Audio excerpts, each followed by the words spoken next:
পরপর নতুন একটা নাম নিয়ে আসিস আর আমার সাথে ক্যাচাল করিস। পরে দেখা যায় এই মানুষগুলোর কোনো অস্তিত্বই নেই। এই রিফা তো তোর কোনো ইমাজিনেশন হবে। আমার ইমাজিনেশন? আমার ইমাজিনেশন? মাশা, তুই কি কোনোভাবে আমাকে পাগল প্রমাণ করার চেষ্টা করছিস? তুমি তুমি এখানে বেশ ভালো সময় এসেছো। আশা বলছে তুমি নাকি আমার ইমাজিনেশন, আমার কল্পনা। মাশা? হ্যাঁ, আমি নাকি তোমাকে কল্পনা করছি। কোথায় মাশা? মাশা একটু আগে এখানেই ছিল, বলো তো কোথায় গেল? মাশা,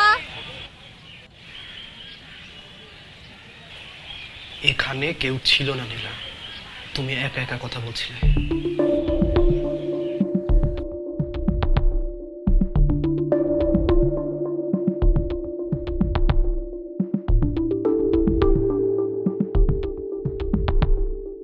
পানি লাগবো? পানি আপা, পানি লাগবো? পানি লাগবো? পানি